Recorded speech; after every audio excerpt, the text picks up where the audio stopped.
네, 스타니파타 시간입니다. 영상이 끊겨서 다시 연결해서 합니다. 그래서 저 앞전에 시간에 바로 정신적인 소유욕이 얼마나 무서운가 라는 것에 대해서 말씀드렸죠. 자, 그리고 또 연결해서 말합니다. 이렇게 이 부처님의 지혜란 바로 어떠한 정신적인 소유욕마저 갖지 않는 상태죠. 바로 그게 우리의 본성의 모습과 같기 때문에, 똑같은 본성의 모습이 바로 그러하기 때문에 어떠한 상도 들어올 수 없는, 어떠한 지식이나 개념이나 틀도 들어올 수 없는, 심지어 진리네라는 것도 들어올 수 없는, 그죠? 본성이네라는 것도 들어올 수 없는 바로 이 청정한 자리, 무구한, 청정무구한 이 자리이기 때문에, 바로 우리의 본성이 그러하기 때문에, 그죠? 이렇게 마음고물 하는 사람들은 이러한 자세로 자신이 얻은 지식이나 개념이나 주의나 이념에 갇히지 않고 오히려 그것들을 자유롭게 사용하고 도구로서 사용할 수 있으나 그거 안에 빠지지 않는 상태죠. 이러한 상태가 정말 중도적인 안목으로서 세상을 보는 상태고 중도적으로 살아가는 상태다라고 하는 것이죠. 그죠? 중도란 바로 우리의 본성, 본성의 특성대로 살아간다라고 하는 것이죠. 자, 그 다음 24절입니다. 23절이네요. 유익함을 보지 못하고 그릇된 행동을 일삼는 사악한 친구를 멀리하고 걱정에 휩싸여 방일한 사람을 가까이 하지 말고 목소리 꿀처럼 혼자서 가라 라고 하네요. 유익함을 보지 못하고 그릇된 행동을 일삼는 사악한 친구를 멀리하고 걱정에 휩싸여 방일한 사람을 가까이 하지 말고 모수의 불처럼 혼자서 가라. 그렇죠? 그러면 이 시에 대해서 혹시 또 이념 배경 나와 있는지 한번 볼까요? 여기서 보면 유익함을 보지 못하고 라는 말은 이렇게 표현되어 있네요. 목표인 열반을 보지 못하고 라고 말할 수도 있대요. 그죠? 바로 부처님께서는 많은 사람들을 출가하게 하셨고 그 다음에 출가한 자들이 어때요? 그들의 목표는 뭐였어요? 바로 열반을 보는 거죠. 열반이란 뭐예요? 자신의 본성을 보는 거예요. 바로 본성이 또 다른 말을 열반이다 라고 하는 것이죠. 또는 해탈이다 라고 하는 거예요. 그죠? 초기에 이 시대, 초기 부처님의 가르침 시대의 그 언어가 바로 이 본성자리를 열반이요 해탈이다라고 하는 또 다른 언어의 표현일 뿐이에요. 그래서 유익함을 보지 못한다라는 건 바로 그들의 목표였던 열반, 본성, 해탈을 보지 못한다라고 볼 수 있다라고 하네요. 그리고 또는 타인들에게 무익한 것을 보여주는 것이다라고도 말을 한대요. 그래서 이 시를 말하게 된 이념 배경은 이렇게 나와 있네요. 이 시는 이름이 알려지지 않은 한 영각불이 지은 것이다. 한때 베나레스 왕은 왕의 위신을 세우며 도성을 오른쪽으로 돌다가 사람들이 창고에서 오래된 곡물을 밖으로 운반하는 것을 보고 어찌된 일인가 하고 묻자 대신들은 새로운 곡물이 들어와서 오래된 것을 버리는 것이라고 말했다. 왕이 후궁이나 군대 등에 조달할 비용이 충분한가를 묻자 대신들은 충분하다고 대답했다. 왕은 그렇다면 보시당을 만들어서 보시를 행하고 곡물을 버리지 말라고 명령했으나 대신들은 보시는 없다고 말하며 어리석은 자나 현자나 유전하고 윤회하다가 괴로움에 종식을 누르게 된다고 주장했다. 왕은 두 번째, 세 번째 명령했으나 대신들은 보시는 어리석은 자가 하는 것이다 라고 주장했다. 왕은 이러한 자신이 갖고 있는 것도 보시할 수 없는 것과 사악한 동료들에 대하여 개탄하면서 세상을 싫어하여 떠나 왕위를 버리고 출가했다. 그는 출가하여 통찰을 닦아 깨달음을 얻어 영각불이 되었고 그 감흥을 실어 읊은 것이다 라고 했대요. 그래요. 바로 이러한 내용을 읽으면 생각하면서 여기를 다시 한번 읽어볼까요? 유익함을 보지 못하고 그릇된 행동을 일삼는 사악한 친구를 멀리하고 격정에 휩싸여서 방일한 사람을 가까이 하지 말고 무수의 꿀처럼 혼자서 가라. 그래요. 이 유익함을 보지 못한다라는 건 바로 자신의 본성을 깨닫지 못하고 이 세상의 물질세계에 갇혀서 여섯 가지 감각에 탐욕을 무단히 불태우고 살아가는 사람들, 그런 사람들에게는 어때요? 그들에게서 결코 유익함을 보지 못하겠죠. 바로 그러한 사람들은 어때요? 그릇된 행동을 일삼을 것이고 또 사악한 모습을 드러내겠죠. 이러한 사람들을 멀리하고 그다음에 그들은 어때요? 그들의 특징은 주로 격정에 휩싸여 있는 상태겠죠. 그죠? 내가 무한한 탐욕과 가래로 내가 원하는 바를 추구하고 그게 휩싸여 있는 상태이기 때문에 그들에게는 늘 격정적이고 그죠? 사악함이 일어나고 그죠? 그러한 사람들은 어때요? 결국은 올바른 행동보다는 그릇된 행동에 하기 쉬운 그런 상태인 것이죠. 그러한 사람들을 다 방이란 사람이라고 해요. 그죠? 자신의 마음을 본성을 깨끗하게 청정하게 유지하지 못하고 방일하게 내버려두고 자신의 감각적 탐욕에 무한히 쫓으면서 살아가고 있는 사람들, 그런 사람들을 방이란 사람이죠. 그죠? 그런 사람들을 가까이 하지 말고 어떻게 살아야 된다? 무소의 뿔처럼 혼자서 가라 라고 했네요. 그죠? 그래서 무소의 뿔이란 자신의 본성을 상징하는 말이고 이 본성을 그대로 유지하면서 자신의 삶을 살아가라. 청정하게 살아가라. 그렇게 살아가지 말고 그 방일한 사람들처럼 그죠?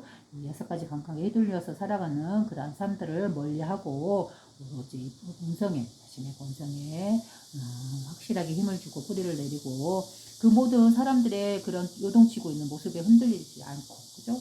자신의 삶을 뚜벅뚜벅 살아가라 라고 하는 거죠. 24절 널리 배워 가르침을 새길 줄 아는 고매하고 현명한 친구와 사귀고 유익한 길을 분명히 알아서 의혹을 제거하며 무소의 뿔처럼 혼자서 가라. 그래요. 바로 앞장에서 반대되는 그런 말을 하고 있는 것이죠. 그래서 여기도 한번 이런 배경이 있는가에 대해서 한번 읽어볼게요. 그래요. 200 바로 널리 배워서 가르침을 새길 줄 아는 바로 이 말에 대해서 어떻게 표현했나 볼게요.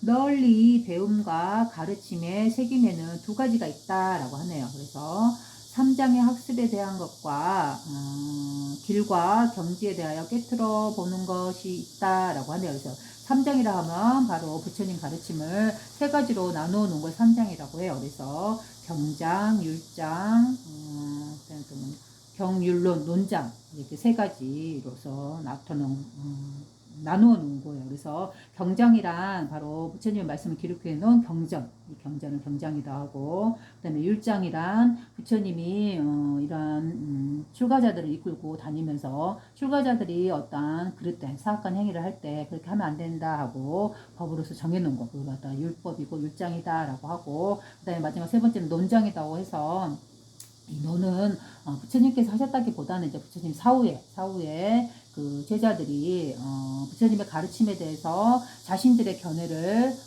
좀 더 보태놓은 거죠. 그래서 보태놓아서 하나의 이론적인 부처님 가르침에 대한 이론을 형성해 놓은 것이죠. 그러한 것들을 모아놓은 것, 여러 가지 이론들을 모아놓은 것이 바로 논장이다라고, 이론의 논장이다라고 말할 수 있는 거예요. 그래서 이렇게 3가지로 분류해 놓은 걸 3장이라고 하는 것이죠. 그래서 3장의 학습에 대한 것과 그건 뭔 말이에요? 널리 배운다. 즉 부처님의 가르침을 널리 배운다. 이 3장을 통해서 그 말을 말하는 것이죠. 그리고 이 가르침을 새길 줄 안다라는 거 뭐예요? 바로 자신의 마음에 늘 새겨서 그죠? 늘 염하고 있는 상태. 그죠? 바로 이 상태. 그걸 갖다 널리 배워서 가르침을 새길 줄 아는 그런 뜻이죠. 그래서 이 상태를 3장의 학습에 대한 것과 길과 경지에 대하여 깨트려 보는 것이 있다. 자, 이 시는 어떻게 인연이 되었나 하거든요. 이 시는 숫다 브라흐마따 라는 이름의 한 영각불이 지은 것이다. 그래요. 그래서 여기서 보면 브라흐마따 라는 말이 자주 등장하죠. 앞전에 시에서도 코끼리가 왕이 이제 화를 사사를 쏠려고 하니까 코끼리가 하는 말이 브라흐마따여 나는 당신의 할아버지다 라고 말했다 했잖아요. 그래서 브라흐마따여 라고 왕을 부르는 거 보면 여기서도 이름의 영각불이라는 분이 바로 숫다 브라흐마따라는 그죠? 브라흐마따라는 말이 역시 공통으로 들어가고 있죠. 바로 브라흐마따라는 건 힌두교에서 인도의 예전에 힌두교에서 이 본성자리, 만물을 창조한 신의 개념, 이걸 갖다 브라흐마라고 창조신이다라고 말한다 했죠. 어디에 근원이요? 이 근원에서 만물을 창조한 것, 바로 이거를 의인화, 사람화 만들어서, 신격화 만들어서, 브라흐마라는 그런 이름을 주고 그런 신의 개념을 붙였다라고 했죠. 그래서 여기서 보면 브라흐마따라는 왕의 이름, 왕 자체가 뭐예요? 왕의 기능이 뭐예요? 바로 이거죠. 바로 브라흐마다. 브라흐마의 그 근원의 창조신의 역할을 임금이라는 사람이 했다. 이 나라를 다스렸다. 그러한 개념을 이 사람들에게 펼쳤다라는 걸 볼 수 있는 것이죠. 그죠? 왕이라는 사람의 이름에 꼭 브라흐마다여라고 부르는 거 보면 그러한 의도가 있다라는 걸 우리가 알 수 있는 것이죠. 우리 본성의 이 하나의 신의 성품의 그 성스러움, 덕스러움, 무한한 자비와 사랑을 바로 자신의 본성을 깨닫도록 이끌어주는 그러한 존재가 바로 만물을 창조하신 그 근원의 성품, 브라흐마라는 성품이요. 이 성품을 이 현실 세계, 물질 세계에 사람들에게 펼쳐내는 존재, 바로 그자가 임금이다, 왕이다라고 했잖아요.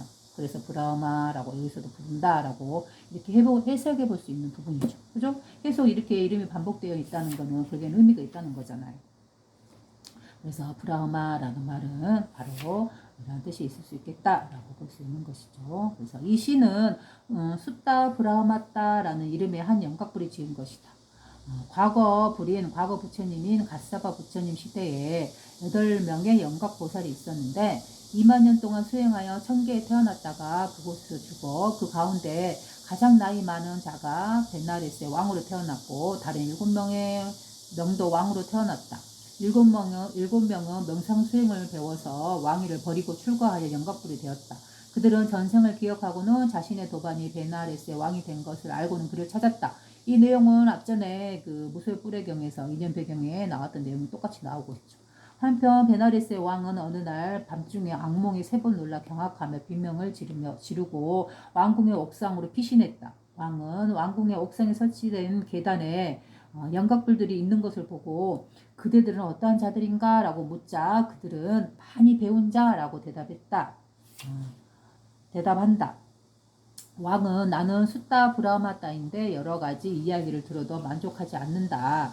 당신들이 정법을 가르치는 것을 듣고 싶다라고 하면서 공양을 대접했다. 그러자 7명의 영각불들은 차례로 각각 탐욕, 분노, 어리석음, 윤회의 길, 윤회, 집착, 가래가 소멸해야 한다고 법을 설했다. 왕은 각각 영각불의 가르침의 의미를 고찰하여 서로 연관되어 있음을 파악하고는 많은 말을 하지는 않았지만 그들의 말이 마치 허공이나 대지를 가리키는 것과 같아서 한량없는 의미를 함축한 것을 발견하였다. 자신도 많이 배운 자가 되기 위해 왕위를 버리고 출가하여 통찰을 닦아서 깨달음을 얻어서 영각불이 되어 그 감흥으로 이 시를 읊었다라고 하네요. 그렇죠? 바로 그 시가 널리 배워 가르침을 새길 줄 아는 고매하고 현명한 친구와 사귀고 유익한 길을 분명히 알아 우혹을 제거하며 무소의 끝처럼 혼자서 가라 라고 이 시를 말을 했대요. 그래 그러면은 여기서 보면 한번 볼까요? 왕이 그랬잖아요. 그대들은 누구인가? 그대들은 어떤 자인가? 라고 묻자 그 영각불 8명의 영각불이 우리는 많이 배운 자다 라고 대답했대요. 그래서 많이 배운 자에서 많이 배웠다라는 거 뭐라고요? 바로 이 3장 그죠? 경율론을 부처님 가르침을 배운 자들이다 라고 말한 것이죠. 그래서 왕은 나는 숫다 브라마따인데 여러 가지 이야기를 들어도 만족하지 않는다. 즉 그때 당시 왕은 왕대로 자신도 가르침을 많이 배웠겠죠. 그런데 만족하지 않는데요.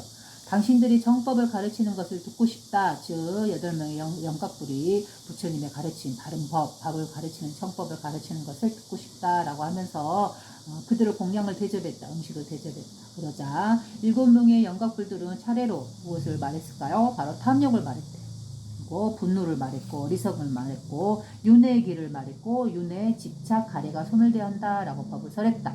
그러면 여기서 뭐예요? 탐욕을 일으킴으로 인해서 이 6가지 감각을 활용해서 이 대상의 탐욕을 일으킴으로 인해서 그걸 잘 이루어지면 분노가 안 일어나겠지만 어때요?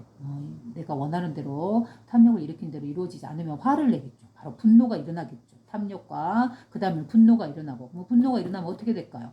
그거를 대상을 내가 원하는 걸 취하기 위해서 어리석은 행동을 할 수밖에 없겠죠.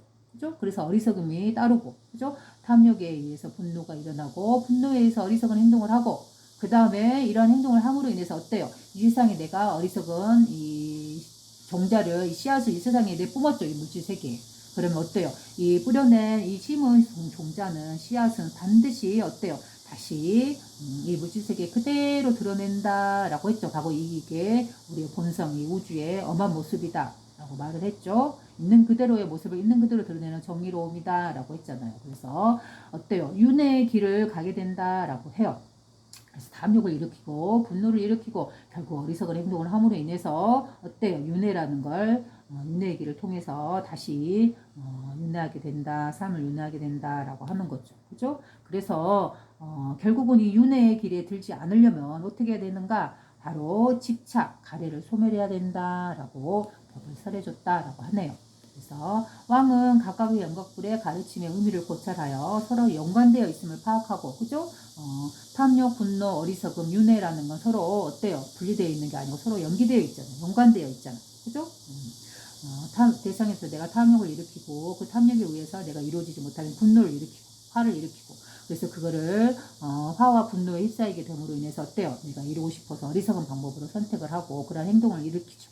그로 인해서 이 세상의 어리석은 윤회의 종자를 심게 되고 결국은 그 윤회의 종자에 의해서 내가 그걸 그대로 감수하고 받아들이게 되는 그런 윤회의 삶을 살게 된다. 라고 하는 것이죠. 그러면 윤회의 길을 벗어나려면 어떻게 됐는가? 내가 집착하고 있는 그 가려하고 있는 그 대상 그거를 감정을 소멸해야 된다. 라고 하는 것이죠. 청정한 상태에 머물러야 된다. 라고 하는 것이죠.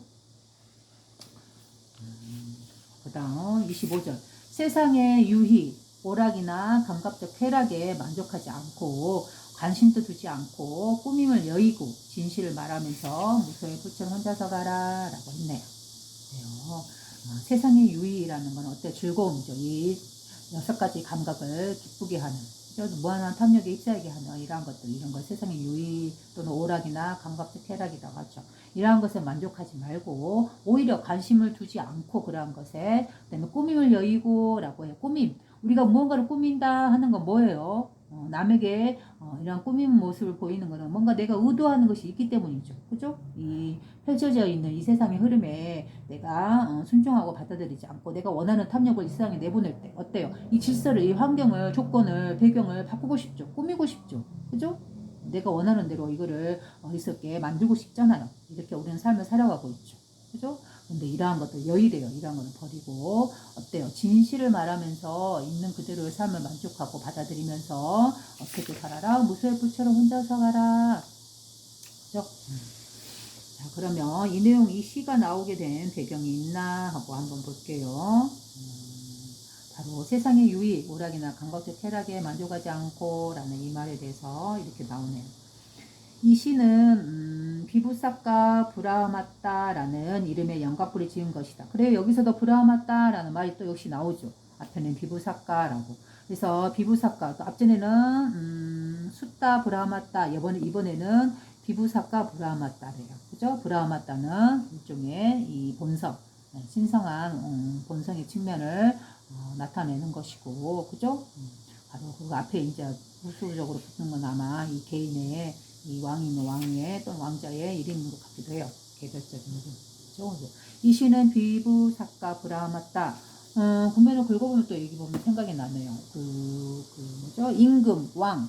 이러한 사람이 자신이 옛날 보면은 자신이 이 세상의 중심이고, 그죠? 이 펼쳐진 모든 생명들, 모든 산이라든가 사람이라든가 이런 물질이라든가 자연은 자신의 소유다라는 이러한 개념이 있었다 했죠. 그래서 모든 것은 왕의 소유고, 모든 이 세상의 중심이 바로 왕이고, 그죠? 그리고 이 왕이 자신의 펼쳐진 모든 생명들이 자신의 백성이고, 바로 왕이 그 모든 이들의 어버이고, 그죠? 이러한 개념에서 유교에서 많이 그러한 개념을 심어놨잖아요. 그래서 유교에서 우리 많이 배웠고, 그래서 그러한 제도로서, 그러한 신분지대 제도로서, 사회로서 우리는 살아왔잖아요.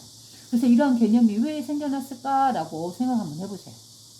어디서부터 비롯된 걸까요? 바로 이 현상계의 진리의 모습을 그대로 이 정치에 그대로 심어 놓은 거죠. 그죠? 바로 그러한 것이 왕의 제도고, 신분제도고, 뭐 이렇게 백성이네, 내가 어버이네, 임금이란 사람이 어버이네, 그리고 만물의 주인이요, 만물의 운영자요, 내가 중심이요, 내가 황제요 라고 부르는 바로 그거. 그죠? 만물의 중심인 존재가 바로 황제요, 왕이고 임금이죠. 그리고 그 모든 것들은 자신의 이자의 소유다라는 그런 개념이 있잖아요. 그 펼쳐진 모든 생명들은 자신의 자녀요, 그들을 이끌어가야 되는 그런 존재, 바로 왕이나 임금이라는 자리가.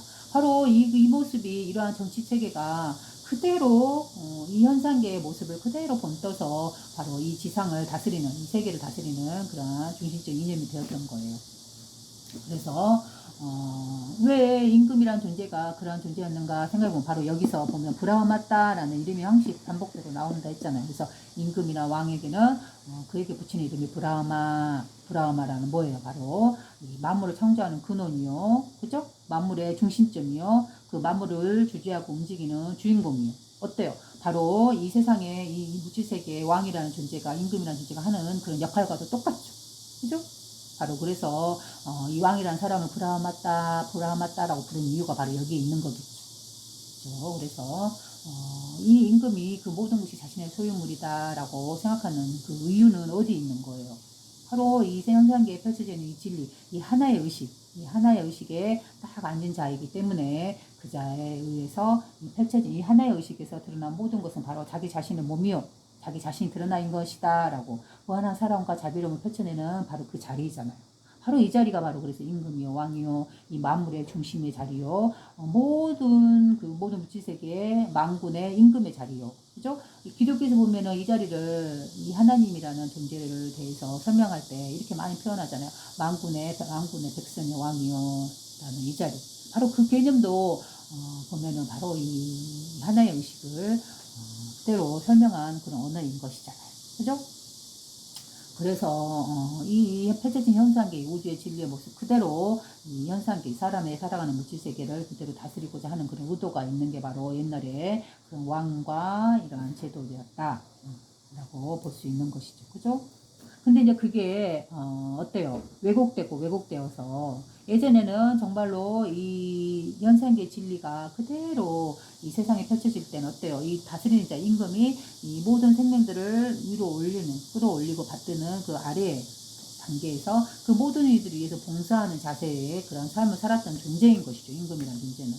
근데 어때요? 그게 이제 후대에 가면서 그 원래의 그 의도가 희석되고 왜곡되고 변질되고 여러 가지 감각에 휘둘리게 되면서 어때요? 변질된 거죠.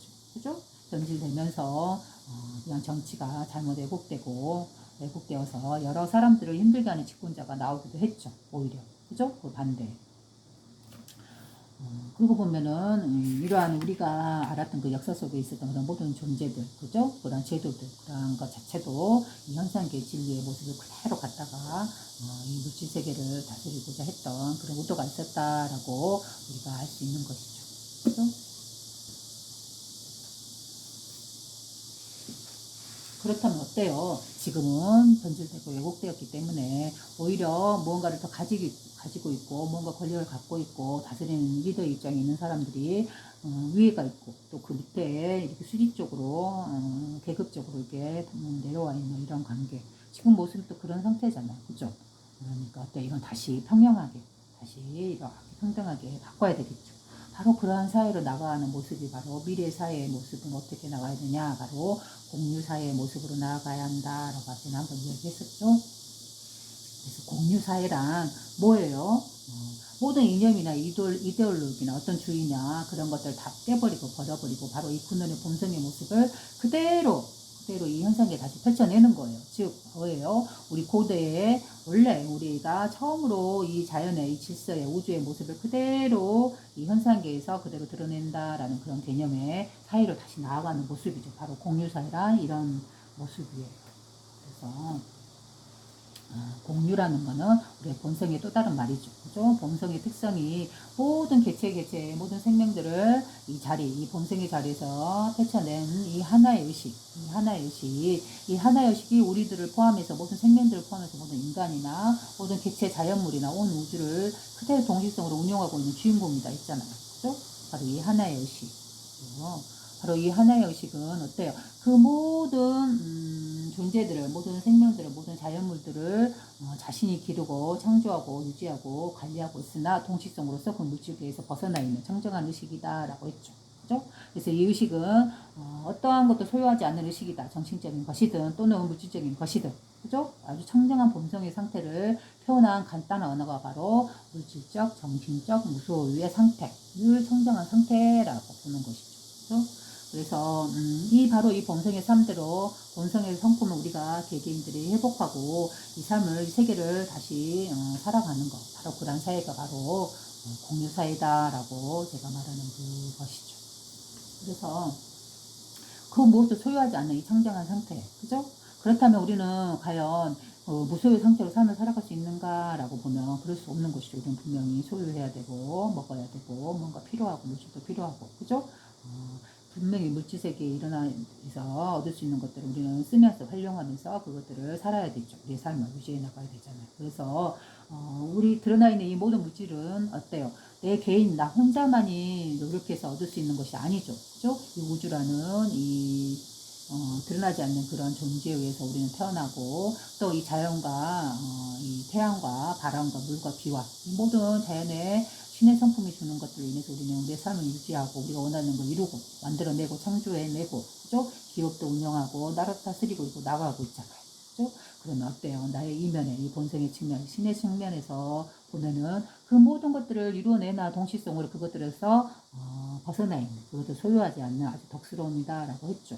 바로 이 덕스러움, 바로 이 모습 이대로 우리도 이 성품을 그대로 받아서 태어난 존재들이기 때문에 그죠? 기독교에서 말하는 이 신의 형상대로 빚어진 우리들의 존재이기 때문에 어때요? 우리도 이 성품을 닮아야 되고 회복해야 되겠죠. 그러면 어때야 될까? 우리가 지금 현재 살고 있는 삶의 패턴을 보면 모든 걸 소유와 경쟁 더 많이 갖기 위해서 더 위에 차지하기 위해서 삶을 살아가고 있죠.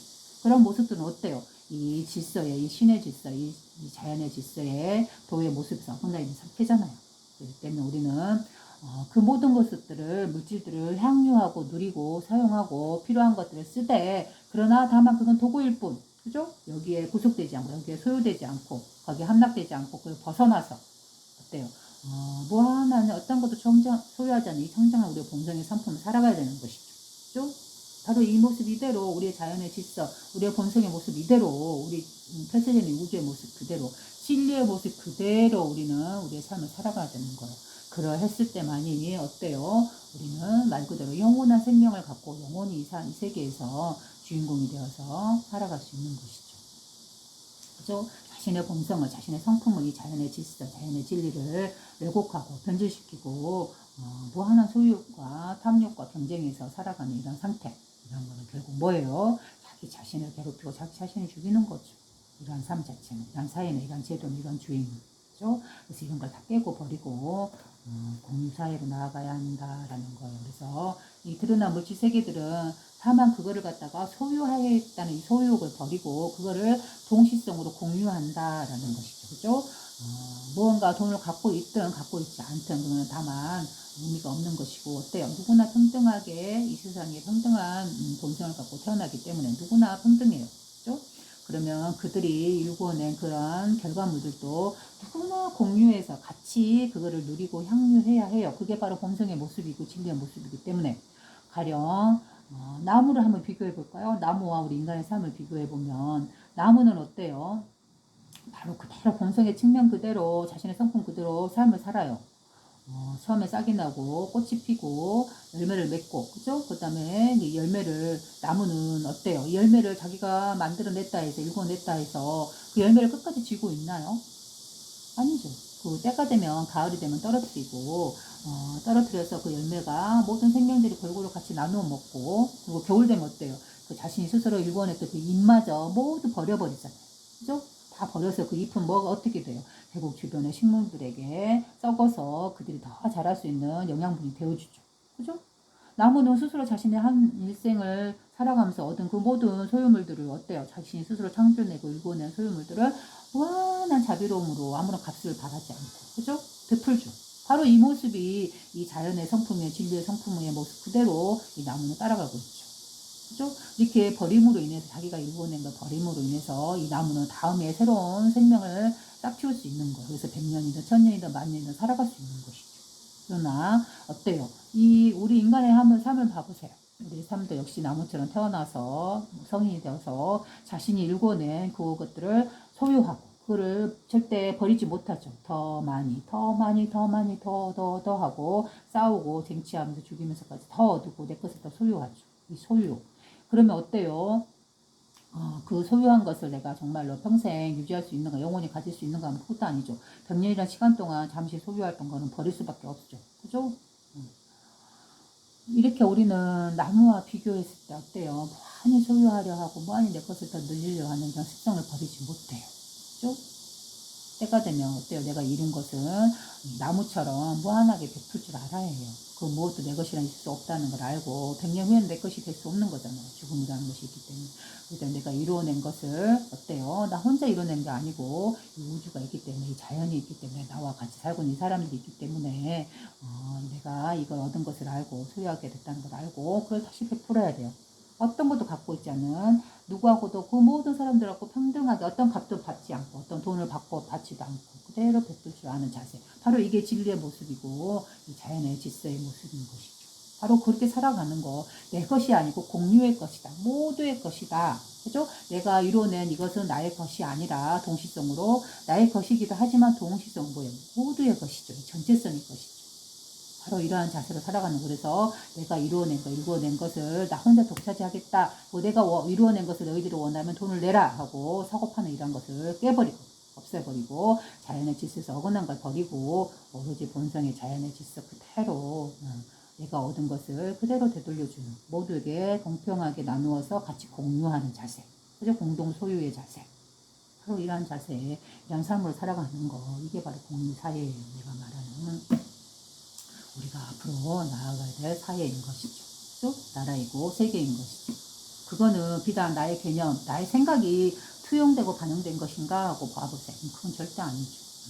이 진리의 모습 그대로, 있는 그대로, 이 모습 그대로 우리가 살아가야 된다. 하나님의 성품대로 빚어진 그대로 우리는 삶을 살아가야 된다. 그죠? 바로 이 고대의 이런 왕이나 임금이라는 자세가 그 모든 세상의 중심이지만 그 중심이란 뭐예요? 이 하나의 의식이기 때문에 이 하나의 의식은 무한한 자비와 사랑으로서 이 펼쳐진 세계를 다루고 이끌어가는 존재예요. 그죠? 이러하듯이 이러한 공유의 사회로 나아가야 된다는 것이죠. 그죠? 그래서 나의 말은 뭐 다시 임금이 있는 그런 제도로 돌아가야 되냐? 그게 아니죠. 그래서 말하는 게 아니고 모두가 모든 개인이 다 깨어나서 자신의 이 본성, 이 하나의 의식을 회복해서 모두가 서로 돕고 서로를 자비롭게 그죠? 자기 자신을 사랑하듯이 그들을 사랑하면서 자신이 일구어낸 그 모든 소유물들을 어때요? 동시성으로서 모두가 공유하고 있는 모두가 동시성으로 어떤 값을 지불하지 않고도 누리고 향유할 수 있는 이러한 상태. 즉 어떤 물질에서 구속받지 않고 그 물질을 다루고 향유하는 그것에서 만족할 줄 아는 이러한 자세. 그죠? 소유욕에서 벗어나 있는 상태. 이러한 상태가 우리 이렇게 필요하고 또 그렇게 나아가는 것이 바르게 나아가는 것이고 이 세상의 모습 진리의 모습 그대로 살아가는 것이다 라고 말하는 것이죠. 그죠? 그래서 예수님께서도 도마복음에 보면 어때요? 이 현상에서 이 자기가 일궈낸 것을 돈을 주고 파는 행위, 사고 파는 행위들, 이러한 행위들을 엄청 싫어하고 배척하셨잖아요. 화를 내시고. 어때요? 바로 이 본성의 자리에서 이 세상을 보고 그 폐쇄진 모습을 보고 이건 잘못된 것이라고 화를 내시고 보여주신 것이죠. 또 그래서 만약에 우리가 이렇게 공유사회로 나아가는 그런 삶을 살 때 어때요? 어느 나라 아프리카에 굶어 죽는 그런 아이들이 사라지겠죠. 지금은 그들을 돕고 싶어서 어떤 돈을 이렇게 모으고 또 그 돈을 전달해서 그 돈으로 물질을 사서 그 아이를 구제하잖아요. 이러한 것 자체를 너무나 불가피한 일을 불필요한 절차들을 우리는 밟고 있는 것이죠. 그렇죠?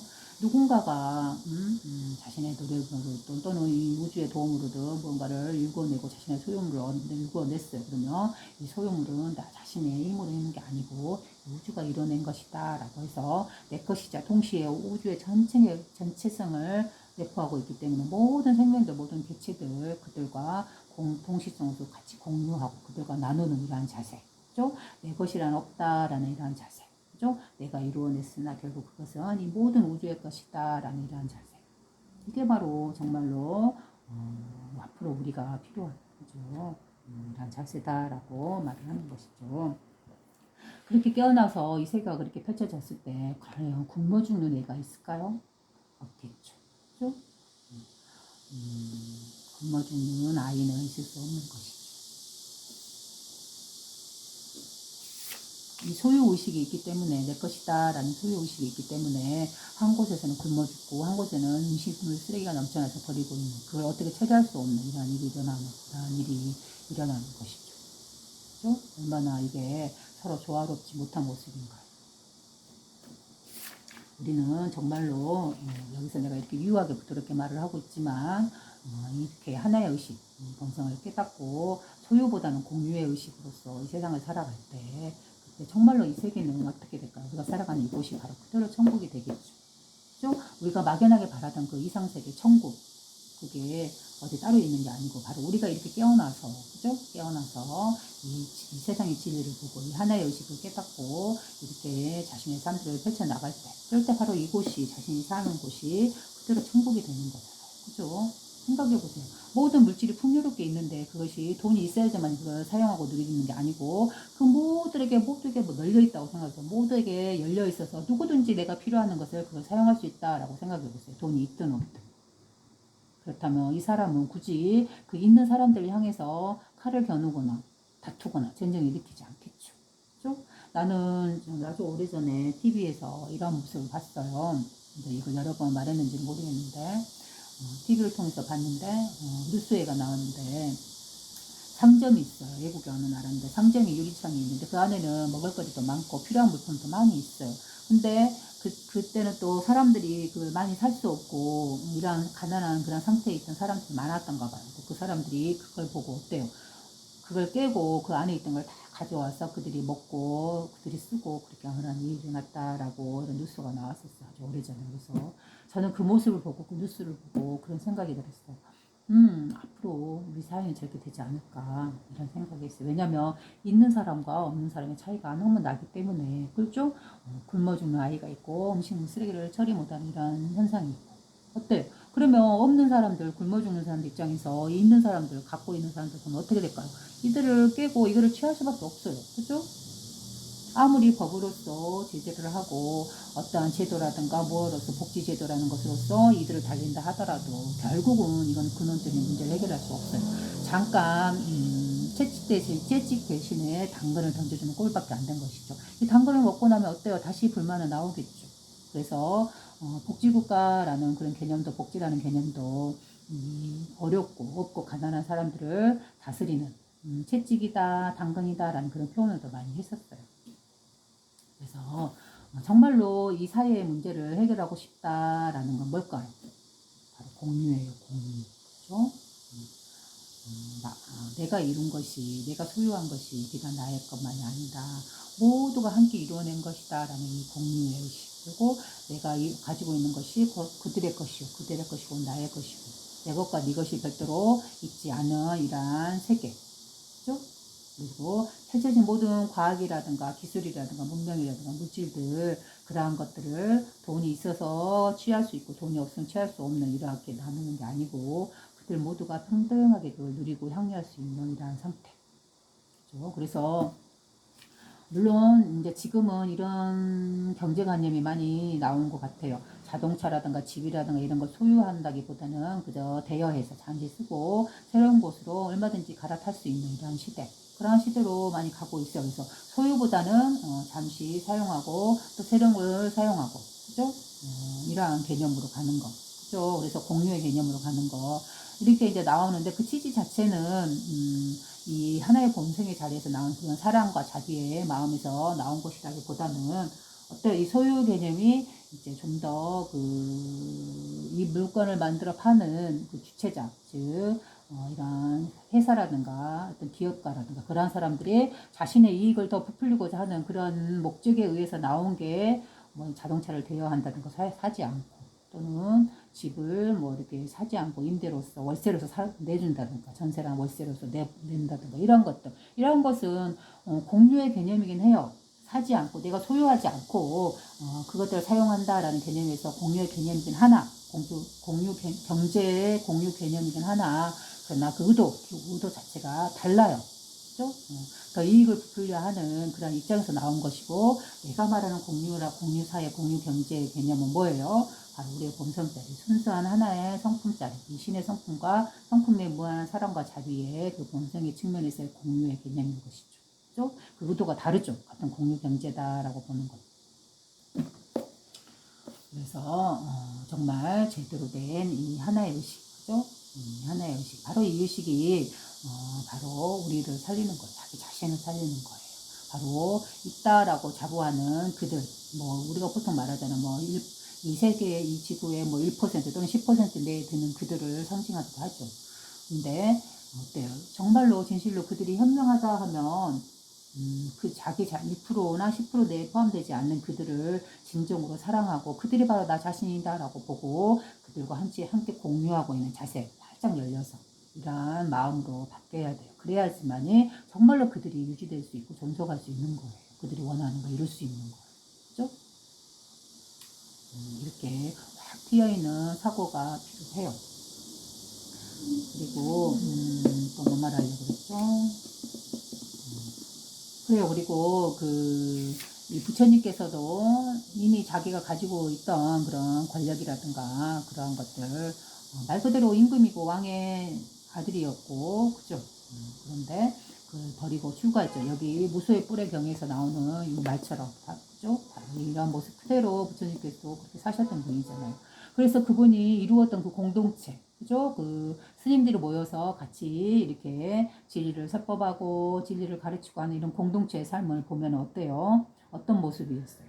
바로 공유사회의 모습이었어요. 그래서 제가 경주에서 공부를 끝내고 이제 제출하는 내용에서 보면 그런 내용이 있었어요. 바로 우리가 나아갈 미래의 지향점은 뭐한가 하면 공유사회다. 그래서 그걸 어디서 먼 처음 시작되었는가 하면 바로 이 부처님의 승가의 모임, 승려들의 모임, 바로 그 초기의 모습, 거기를 보면은 거기에서는 이렇게 공양을 받아오면 그 물질을 어느 한 사람이 독식하지 않잖아요. 그걸 갖다 누구나 똑같이 그 안에 여러 사람들이 같이 공유해서 그걸 서로 나누어서 공평하게 그걸 먹고 입고 그걸 썼죠.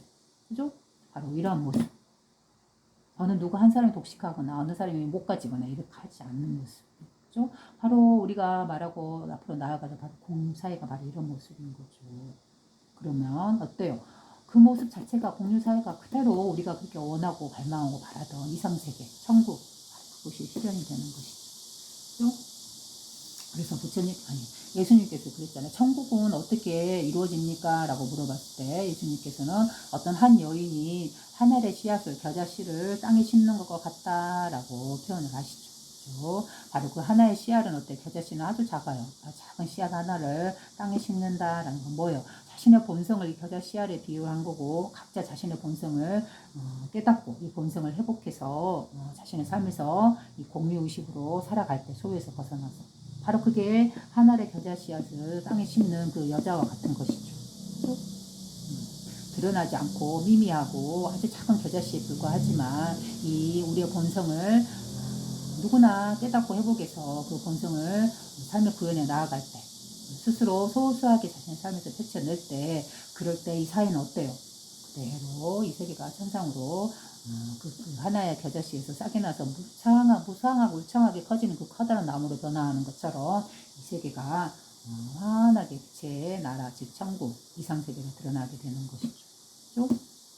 그래서 저는 또 그런 내용도 썼었어요. 거기에다가 그 결과서에 이 세상에 드러나 있는 모든 문제들, 그죠? 우리가 겪고 있는, 접하고 있는 그 모든 좋지 못한 소식들, 그죠? 싸움이든 살인이든 또는 투쟁이든 전쟁이든, 그죠? 그러한 것의 이면에, 정말로 이면에 드러난 것은 그렇게 그러한 다양한 이름으로 드러나지만, 그러나 그 이면에, 그 눈에 가서는 똑같은 공통점이 하나 있어요. 그게 뭘까요?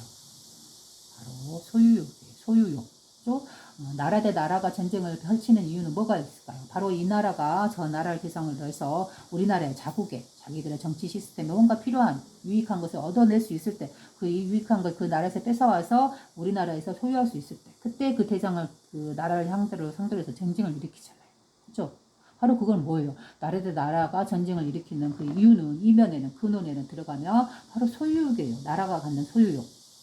그리고 또 개인이 어떠한 사람을 어떠한 사람이나 어떠한 물질을 갖다가 내가 취하고 싶을 때 그때 뭐 도둑질을 하거나 그죠? 우리가 사회 문제다 하고 사회에서 일어나는 그런 일들을 보면은 도둑질을 하거나 또는 뭐 누구를 죽이거나 뭐 이러는 거 많이 일어나잖아요. 그 이면에는 뭐예요? 바로 돈이죠. 소유욕에 숨어 있는 거잖아요.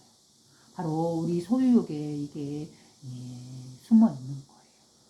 작게는 개인이 일으키는 또는 그런 개인들이 모여서 이 사회의 문제가 되고 사회의 일이 되고 그죠? 그 다음에 더 크게 나아가면 이 나라 대 나라로서 서로 소유욕을 일으키고 있는 이러한 상태인 것이죠.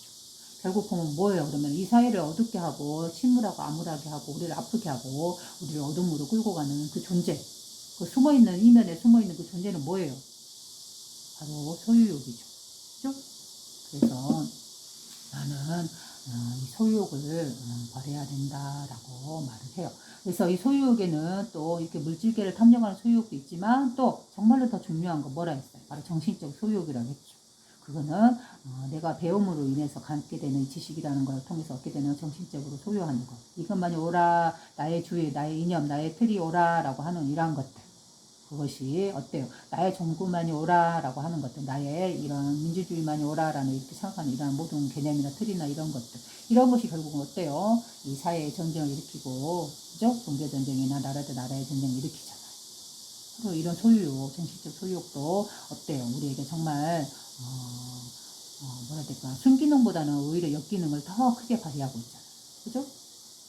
그래서 정신적인 것이든 또는 물질적인 것이든 이런 소유욕에서 벗어나 있는 정신적, 물질적 무소유의 상태, 즉 우리의 본성의 상태, 이 상태를 본성을 회복하자라는 그런 취지가 있는 게 바로 제가 썬북이라는 저의 그 출판사의 이름에 보면 항시 붙어 있어요.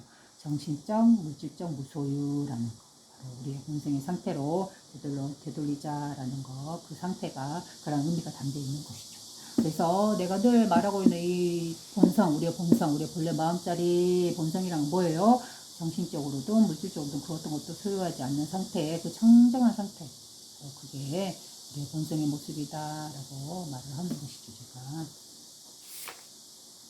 그래요. 그러면 그 다음에 또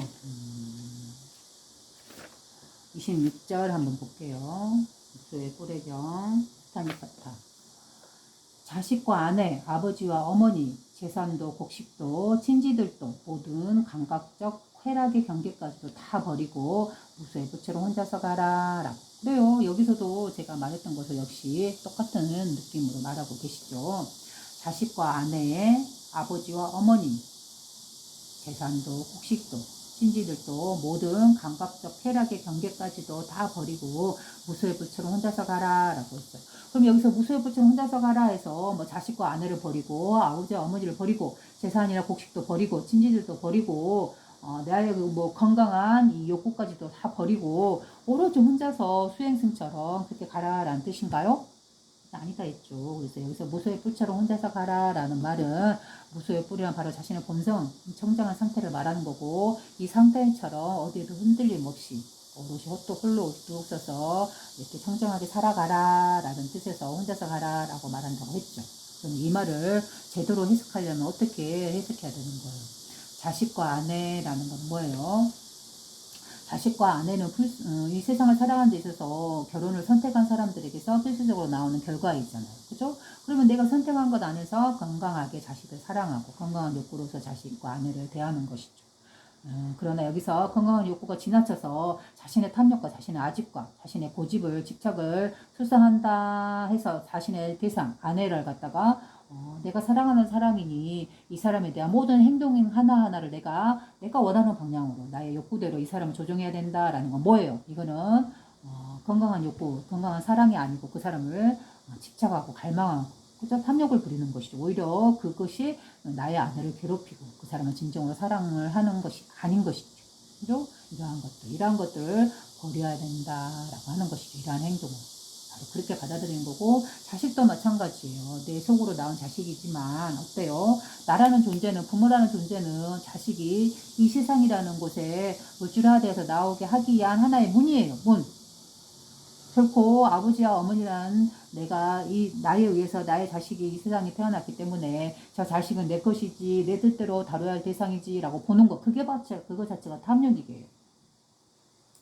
어머니와 아버지는 마치 우주의 어머니와 아버지처럼 그죠? 만물을 창조내는 그 근원의 의식처럼 바로 그대로 남성성과 여성성이 드러난 게 바로 아버지와 어머니에서 태어나서 그들이 결혼을 해서 이렇게 자식을 낳은 것이죠. 그럼 이 자식은 누구의 자식이에요? 정확히 따지면 근원으로 되돌아가면 겉으로 드러난 거는 어머니와 아버지의 자녀로 태어났지만 그러나 진정한 모습은 바로 이 하나의 의식, 신의 성품에서 태어난 생명이요, 물질인 것이죠. 그죠? 그래서 부모는 어머니 아버지는 몸을 낳아준 어머니 아버지는 이 세상에 나오기 위한 관문이에요. 문이에요. 문일 뿐이지 결코 자녀가 나의 것이고 나의 소유물이고 나의 뜻대로 돼야 된다라고 보는 거 이거 자체가 탐욕이에요. 이거 자체가 가리고 집착하는 거예요. 그 아이는 그 아이대로의 삶이 있어요. 그 아이만의 삶의 여정이 있는 거예요. 부모의 삶의 여정을 통해서 배운 그 지식을 갖고 그 자녀에게 그 안에 그 더 씌우려고 한다고 이거 자체가 폭력이고 그것 자체 탐욕인 거예요. 그 아이는 그 아이만의 업과 그 아이만의 삶의 경로가 있어요. 그 아이는 그 삶을 살아야 돼요. 그죠? 그 자체의 인격으로서 존중해 주는 것이죠. 그 자녀의 삶과 자녀의 선택을. 그죠? 아내도 마찬가지예요. 그죠? 잠시 내가 이 삶에서 태어났을 때 나의 이런 공간 안에 또 다른 공간으로서 그 아내가 있는 것 뿐이지 이 아내가 내 것이고 나의 소유물이고 내가 원하는 대로 해야 되고 나의 뜻과 다르면 이 아내를 뭐 때리거나 학대하거나 뭐 배척하거나 그죠? 나의 뜻대로 이끌려고 하는 것 그거 자체가 탐욕이에요. 그거 자체가 집착이고 그죠? 이러한 것들 언제나 나의 배우자가 됐든 나의 동료가 됐든 나의 친구가 됐든 나의 친척이 됐든 나의 가족이 되었든 그죠? 이러한 나의 사회에서 만나는 사람들이 됐든 또는 내가 사귀고 있는 어떤 이성이 됐든 그들은 뭐예요? 잠시 이 순간에 같이 이 자신의 삶을 살아가는 말 그대로 동료일 뿐이에요. 그 사람이 결코 나가 될 수 없고 나도 역시 그 사람이 될 수는 없는 거예요. 각자가 객체에 자신의 역할이 있고 자신의 위치가 있고 그리고 이러한 만남에 있어도 때가 있는 거예요. 만남이 있으면 헤어짐이 있고 그죠? 한번 만났다 해서 끝까지 죽을 때까지 같이 가는 인연도 있겠지만 한번 만남으로 인해서 그 만남의 시기가 적당한 중간에서 끝나면 또 자연적으로 이혼이라는 것도 다가오는 것이고 헤어짐이라는 것도 다가오는 것이고 또 죽음이라는 것도 다가오는 것이죠. 그죠? 분명히 그 전에는 나하고 다른 남이었지만 서로 인연에 의해서 만나서 잠시 같은 시간을 보내다가 때가 되면 서로 헤어질 수밖에 없는 거예요. 그걸 죽음을 통해서 헤어지든 또는 살아서 헤어지든 시기라는 거 분명히 찾아오는 게 있으면 생로병사를 거쳐서 헤어진다는 것이 분명히 다가오는 것이죠. 그죠? 내 자신, 내 아내 이러한 것도 탐욕이에요. 내 것이라는 거 없어요. 하다못해 나라는 것 자체도 영원한 실체가 아니다고 했잖아요. 잠시 인연 조건에 의해서 이러한 물질로, 이러한 모습으로, 이런 성향으로 나의 인연 배경이 이런 나의 가족이, 나의 부부가 이러한 모습으로 있었기 때문에 나는 이러한 모습으로 지금 현재 살아가고 있는 것이지. 그죠? 내가 만약에 다른 인연 배경과 다른 부모에서 하에서 태어났다면 나는 전혀 다른 삶을 살고 있는 것이죠. 그죠? 잠깐 나는 여자라는 몸으로 태어나고 또는 남자라는 몸으로 태어났을 뿐이에요. 내가 여자라 해서 선생이도 여자일 것이고 후생이도 여자일 것이다 라는 것도 착각이죠. 그죠? 나는 잠깐 이러한 여자라는 몸을 통해서 이러한 환경을 통해서 나는 이러한 모습을 펼쳐내고 있는 것일 뿐 또 내가 죽음이라는 걸 통해서 또 새로운 삶을 받아 태어날 때 그 새로운 삶을 받아 태어나는 존재가 나라는 지금 이 삶을 살았던 그 존재라고 말할 수도 없는 것이죠. 왜냐하면 이 나라는 존재 안에 들어와 있는 나라는 나라는 객체의 혼은 어때요? 이 전체 의식에서 분리되어서 나와 나라를 이끌어가는 주체이다라고 했죠. 그래서 이 혼은 나는 죽음을 통해서 어때요? 지금 이렇게 삶을 살고 있는 여성의 몸을 갖고 삶을 살고 있는 이 혼은 어떠한 남성이나 여성이나 하는 그런 성이 없어요. 양성이 다 포함되어 있어요. 왜? 근원의 의식이기 때문에.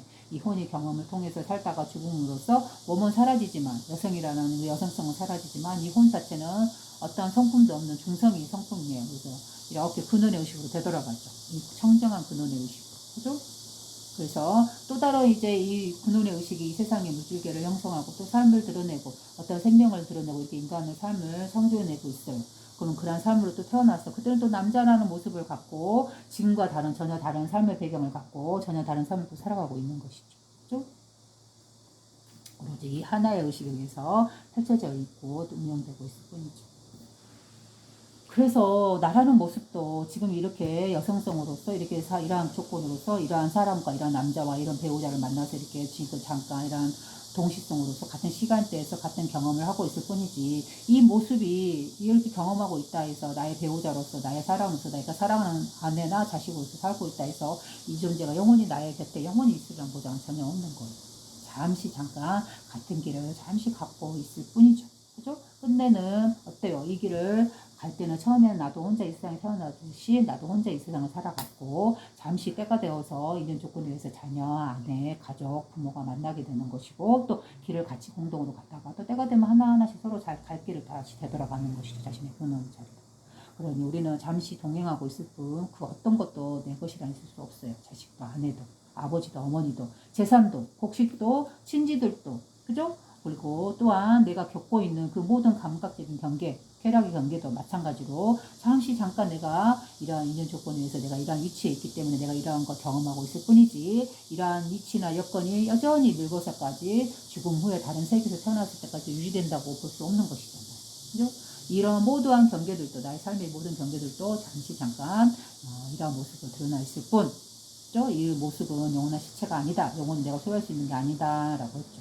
늘 변화하고 있다. 다양한 모습으로 어떤 일정한 모습이 없이 라는 거, 일정한 모습 없이 늘 변화하고 있다라는 거, 이거 바로 부처님께서는 법의 모습이다, 진리의 모습이다 해서 재행무상, 일체 모든 것은 재행, 무상하다, 항상하지 않다, 늘 변화하고 있다라고 하는 것이죠. 그죠? 우리는 이 재행무상의 이치를, 진리를 받아들이기 싫어해요. 한번 이룬 것은 한번 내가 마음을 준 대상은 영원하기를 바라죠. 그러나 그렇지 않죠. 제 모든 것은 변화돼요. 우리가 어떤 사람을 사랑해도 겪어봐도 알잖아. 한 사람을 사랑하면 그 사랑하는 마음이 처음에는 불까지 타오르다가 중간에는 적당히 타오르다가 마지막은 어때요? 꺼져버리죠. 그 마음이. 그래서 덤덤해지고. 그죠? 바로 그런 과정이 우리가 결혼을 통해서 겪는 그런 과정이잖아요. 처음에 사랑해서 같이 결혼하고 살다가 그 감정이 점점 희미해지고 그러다가 점점 이제 저 배우자가 나이가 들고 서로 죽을 때가 돌아오면 옆에 누가 있는지 없는지 그게 중요하지도 않고 있든 없든 중요하지도 않는 무덤덤한 상태로 돼버리는 것이죠. 바로 이러한 생로병사를 거치는 그 과정들을 우리는 이런 삶을 통해서 자신의 감정, 삶을 통해서 또는 감정을 겪는 걸 통해서 하루에도 무한히 반복되는 이 무한한 이 감정의 생로병사를 통해서 그죠? 우리는 경험하고 있을 뿐이죠. 그러한 모습들이 다 일정하지 않고 늘 변화되고 있는 것이죠. 그게 바로 재행무상이다라고 하시는 것이죠. 부처님께서. 그러니 어때요? 실체를 잡을 수가 없죠. 그 어떤 시점에 있는 어떤 모습을 내 모습이다, 내 것이다, 나다라고 어떤 감정을 내 것이다라고 붙잡을 수 있겠어요. 그죠? 어떤 물질이 됐든 어떤 감정이 됐든 잡을 수 없는 것이죠. 그러면 진실한 모습은 뭘까요? 그 모든 것들을 이루어내고는 이 근원, 바탕, 이면에 드러나지 않는 그죠?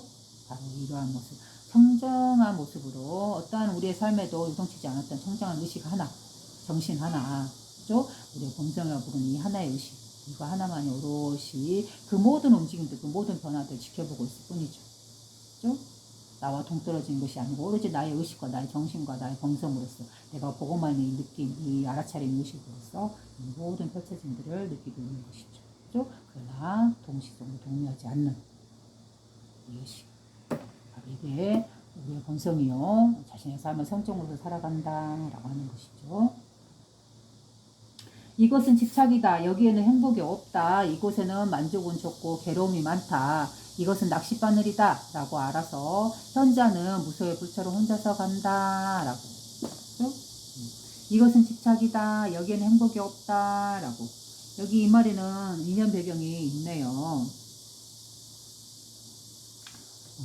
물론 또 그 앞에 자식과 아내, 아버지와 어머니, 재산과 곡식, 친지들도 모두 감각적 쾌락의 경계도 다 버리고 무수의 불처럼 혼자서 간다라는 이 말에 대해서 인연 배경에 나와 있어요. 뭐라고 나와 있냐면 이 시는 이름이 알려지지 않은 한 영각불이 지은 것이다. 과거 부처님인 까스타파 부처님 시대에 그는 수행승으로서 2만 년 동안을 숲속에서 살았다. 그리고 나서 베나레스 왕의 아들로 태어났다. 아버지가 죽자 왕이 되어 수도인 베나레스와 함께 2000개의 도시를 다스렸으나 조용히 두루체움의 수행을 좋아해서 두루체움의 수행이란 자신의 본성이죠. 자신의 본성에 안주해 있는 것 이거를 좋아해서 왕궁에서 홀로 선정에 들기를 좋아해서 높은 누각에 올라가서 세안을 준비하고 이쑤시개를 가져오고 음식을 운반하는 하인 위에는 누구도 접근하지 못하게 했다. 어느 날 그는 내가 왕국을 통치하면서 많은 사람을 괴롭히고 있다. 내가 하루에 한 끼를 먹는 자가 되면 이 악한 일을 할 필요가 없을 것이다. 자, 지복을 얻어보자 라고 생각하고 왕위를 버리고 출가하여 통찰을 닦아서 영각불이 되어 그 감흥을 이시로 읊은 것이다. 바로 어떻게 자식과 아내, 아버지와 어머니, 재산도, 곡식도, 친지들도 모든 감각도 쾌락의 경계까지도 다 버리고 무수의 부처럼 혼자서 오롯이 본생의 자리에서 혼자 고요하게 자신의 삶을 뚜벅뚜벅 산다라는 것이죠. 그죠? 그래요. 자, 여기 인연 설명에 보면은 조용히 나왔죠. 두루 체험의 수행 이것을 좋아한다라고 해서 홀로 선정에 들기를 좋아한다라고 했대요. 네, 여기 두루 체험의 수행이라 하면 바로 선정에 들어있는 것이죠. 그죠? 이렇게 불교에서 보면 고요히 앉아서 어떤 생각이 일어나지 않게 하고 여섯 가지 감각이 휘둘리지 않게 하고 자신의 마음을 고요하게 늘 깨어있는 청정한 상태, 이 상태로 머물고 있음을 오랫동안 유지하는 상태, 그러한 상태를 자선한다라고 하죠.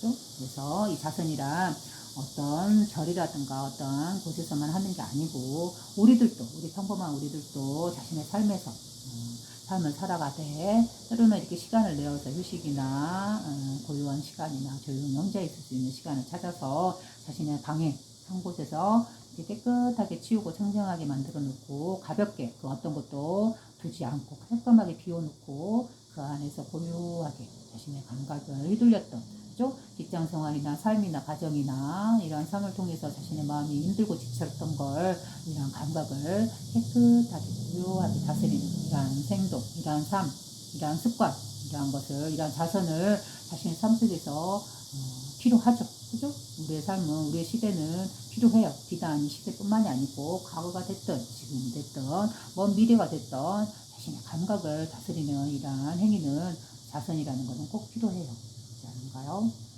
그리고 이렇게 앉아서 고요하게 자신의 마음을 지키는 두루 채움 이러한 선정을 즐기는 자세도 좋고 그 다음에 또 이제 이러한 자세에서 한 단계 더 위에 올라가서 모든 행위 하나하나에서 삶 자체에서 움직임 자체에서 그대로 고요함을 얻을 수 있는 그런 상태가 바로 뭐예요? 움직임과 자신의 삶과 이 선정이 그대로 하나를 이루는 상태다라고 하죠. 그죠? 바로 그 상태. 바로 일행삼매다라고 하죠. 그런 경지까지 끌어올리는 것. 바로 그게 더 이상 위가 없는 청정한 궁극의 선정의 상태인 것이죠. 즉 자신의 삶 하나하나에서 일어나는 모든 감정을 그대로 알아차리고 바라볼 줄 아는 이러한 능력과 이러한 단계 이렇게 가기 위해서는 어때요? 이렇게 자기가 앉아서 시간을 내서 자신의 마음을 차분하게 다스리는 그러한 것을 습관을 들이고 시간을 늘리고 힘을 기른 다음에 또 역시 자신의 삶에서도 그때 삶의 현장에서 순간순간 일어나는 모든 감정들을 알아차리고 그죠? 감정에 일어남에 동요 없이 오롯이 지켜보는 순수하고 청정한 의식으로서 그 삶들을 살아가는 것 이러할 때 삶 자체가 그대로 선정이 되는 것이죠. 그죠? 그래서 그렇게 되기 위해서는 삶 자체가 선정이 되기 위해서는 어때요? 이 마음의 특성을 깨달아야 되는 것이죠. 우리의 본성을 봐야 되는 것이죠. 늘 청정하다는 거예요. 본성. 그렇죠? 어떤 삶에도 어떤 감정에도 휘둘리면 어떤 늘 청정한 의식은 늘 나와 분리되지 않고 늘 나의 이 보고 있는 이 의식 첫 번째 순수한 의식 아기와 같은 청정한 의식 이 의식으로서 늘 내가 그 모든 감정을 경험했다라는 거 그죠? 그러면 어때요? 모든 감정이 일어나고 모든 걸 경험했으나 그러나 동시성으로 늘 청정한 의식 안에 있었다는 것을 알게 됨으로 인해서 그 모든 감정이 일어나면서 휘둘리지 않았던 자신을 알게 되고 어때요? 그렇게 알고 깨닫게 됨으로 인해서 자신의 삶에 살아갈 때 어때요? 순간순간 일어나는 그런 감정들에 휘둘리지 않고 오롯이 고요하고 깨끗하게 정렬하게 살아갈 수 있는 것이죠. 그죠? 그래서 제가 늘 말했듯이 먼저 자성과 명상을 하겠다 하는 것은 결국은 뭐부터 해야 되냐? 먼저 뭘 해야 하냐? 바로 자신의 마음을 깨닫는 것이다. 자신의 본성을 보는 것이다. 바로 이걸 바탕으로 늘 청정했다는 걸 이걸 바탕으로 앉아서 고요히 이때 순간순간 일어나는 그런 감정이 휘둘리지 않고 그죠? 실체 없음이 휘둘리지 않고 고요히 깨어있을 수 있는 것이죠. 또 나아가서 뚜벅뚜벅 자신의 삶을 살아감에 있어서도 감정이 일어나나 거기에 요동치지 않는 늘 청정한 의식이 늘 자신이라는 걸 알고 그런 감정들을 깨끗하게 제거하고 그죠? 고요하게 청정하게 그렇게 살아갈 수 있는 것이죠. 자신의 마음에 스트레스를 받지 않고 휴식을 취할 수 있는 것이죠. 바로 그게 자신의 안식처를 얻는다라고 하죠. 자신이 편하게 쉴 수 있는, 자신의 마음이 편하게 쉴 수 있는 바로 그 자리가 어디예요? 안식처가 어디예요? 바로 자신의 본성의 자리인 것이죠. 그리고 우리는 바로 이 본성의 자리에서 쉴 수 있는 것이고, 모든 죄라든가 모든 생각이나 개념의 틀을 깨끗하게 깰 수 있는 것이고, 그래서 우리를 구제해주고 우리를 건져내줄 수 있는 자리가 바로 이 자리, 자신의 본성이다. 결국은 자기 스스로 자기 자신을 구제하는 것이다 라고 본다라고 했죠. 어떤 종교나 어떤 대상이, 어떤 사람이 우리를 구제해준다라는 그런 수동적인 그런 생각, 삶이 아니라 오로지 있음이라는 하나의 의식, 이거는 바로 자기 자신의 본성이다라는 걸 알고, 이 본성, 자신의 마음 자체가 어떠한 감정에도 휘둘리지 않는 깨끗한 청정한 의식이 바로 자신의 본성임을 알고, 바로 여기가 본성자리가 자신의 휴식처고 자신의 안식처라는 걸 아는 것. 그죠? 바로 있음이라는 의식이 만물을 이끌어내는 바로 그 주인공이고 신의 성품이라는 거, 바로 이게 바로 자신의 마음이라는 거. 그죠? 어떤 여러 가지 감각에 휘둘리지 않고 나라는 객체 안에 소유욕에 탐욕에 갇히지 않는 이 청정한 의식, 이 하나의 의식, 이 본성자리, 이 자리가 참된 자신의 휴식처예요. 내가 자성과 명상을 통해서 이루고자 하는 그 자리인 것이죠. 그죠? 그 자리는 어때요? 갈고 닦고 막 다듬어서 없는 걸 만들어서 내가 막 노력해서 얻는 게 아니죠. 이미 있는 본성을 스스로 회복하고 깨닫는 거죠. 그죠? 그래요. 그러면 여기까지 하고 잠시 쉴게요.